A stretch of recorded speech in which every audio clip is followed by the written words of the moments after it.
Hey guys, I'm Emily with Wilders Homestead, and today I'm going to show you how to make my absolute favorite bread recipe. It's super simple, there's no kneading involved, so there's not a lot of hands-on time, and I think you guys are really going to love it. So first what we're going to do is we're going to start out with King Arthur flour. This is their unbleached all-purpose flour. It's my preferred flour. They don't pay me to say that, but I do love it. And I actually found this recipe on their website, kingarthurflour.com. So we're going to open this flour up, and I've got a little bowl here on a kitchen scale. So I'm going to basically just weigh out 32 ounces.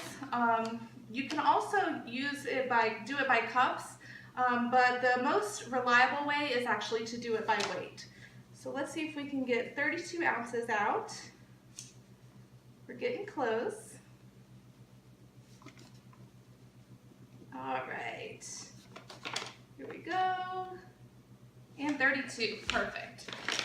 So that's all we need to do for the flour. And I'm just gonna take that and put this into our big mixing bowl. Now this is a 10-quart mixing bowl. You need at least a 6-quart mixing bowl for this. I use the 10-quart because I like a little extra room to be messy. So we've got that going in there. Now the next thing we've got is this Fleischmann's, I think that's how you say it, active dry yeast. Now I buy it in the bulk packs, but you can also get it in those little envelopes. And we need just 1.5 tablespoons of this. So we're going to add that right directly into the mixing bowl. So there's 1.5, and it doesn't have to be exact. Approximate is just fine. And then we also need 1 tablespoon of salt. I use the fine sea salt, so 1 tablespoon here. And then the last ingredient, see, I told you it was super simple. The last ingredient is 3 cups of warm water, and we're just gonna pour it in right here, and then we'll mix it up. You can see the yeast is already starting to bubble a little bit, and we're just gonna mix this until it's nice and coarse, but we want it to kind of form a little bit of a dough. Now it doesn't have to be perfect. Like I said, this is a no-knead dough, so it really just takes a few minutes of mixing, and we'll have a nice little dough here, and I'll show you what it's supposed to look like. It's just really rustic, nothing too fancy, and it's not going to be smooth by any means. So just give it a couple of mixes here, try to get the extra flour off the side of the bowl. And we're almost there. All right. Man, it smells so good already. The yeast is already making that beautiful bread smell. Oh my gosh, I wish there was smell-o-vision on here, guys. All right, we're pretty much there. So I'm just gonna make sure we got all the dry flour off the bottom here. And it's okay that there's a little bit left on the sides. But this is basically what your dough is gonna look like. Now I'm just gonna scrape this extra off there because I love bread, so I don't wanna waste any of it. All right, now that the dough is mixed, I'm just gonna put some plastic wrap right here over the bowl, and I'm gonna secure that nice and tight. And then we're just gonna leave it here on the counter for about 2 hours. Our dough has been on the counter now for about 2 hours, and it has gotten quite a bit fluffier. As you can see in here, it has risen quite a bit. Now what we're gonna do is we're gonna take it and put it inside of the refrigerator for another 2 hours. Our dough has been in the refrigerator for 2 more hours, and it is done rising. Now we could leave this in there for up to 7 days, and doing so would basically just intensify the flavor. So that's really delicious, but we're having a homemade soup tonight, and I'm really excited, and we want some fresh bread. So we're gonna go ahead and make this loaf. So what I'm gonna do is I'm gonna take some olive oil and just put a little bit on my hands and just kind of grease it up a little bit so I don't stick to the dough at all. And I'm going to take about 1/3 of this, and it just comes out real easy here. And then I'm going to form it into a ball. So I just take it and kind of fold it over itself a couple times.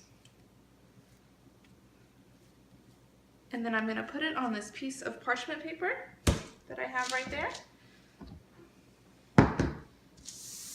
I'll slide that over, and then I'm just going to cover it with a little bit of flour. And this will keep it from drying out as it rises. So there we've got it. And we're just going to let this sit here on the counter for another hour and it'll rise, and then we'll bake it.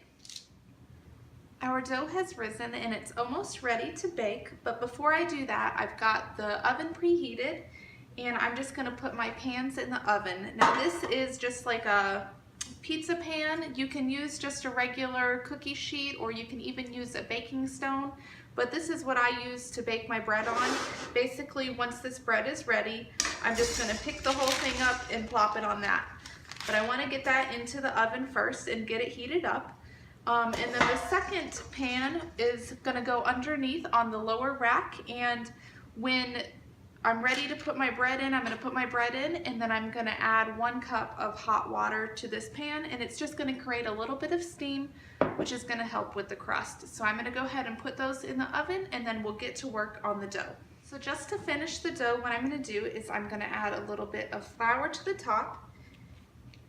And again, this is going to help to keep the moisture in, but also when I cut the designs in the top, this will make it look really pretty. So I have to cut a little bit of a design in the top so that the bread doesn't split. Normally what I use is this bread lamb. It spells like lame, but it's called a lamb, and I'm just going to cut it. But you can also use just a regular serrated knife like this to make your cuts. So I'm going to keep it simple for this one, and I'm just going to make an X on here. And so I'll just start here and pull that right across, and I'm going about a ½ inch deep. And then I'll go the other direction and just clean that up a little bit. And that's going to keep the bread from basically bursting, which would make it not look as pretty, but this is going to look gorgeous. So it's ready to go in the oven, and I'm going to bake it for 30 minutes at 450 degrees. All right, our bread is done. And I'm just going to slide it onto a cooling rack here, and we're going to let it cool for about 15 minutes. Now that our beautiful loaf of bread has cooled, all I can think about is eating it with a nice big bowl of soup. So we've got some of our homemade soup here, and I'm just going to get out enough for me. And then I'm going to break off a piece of this delicious bread. Just listen to that. Oh yeah, nice and crusty, just like we want it. Look at the steam, it's gorgeous. All right, bon appetit.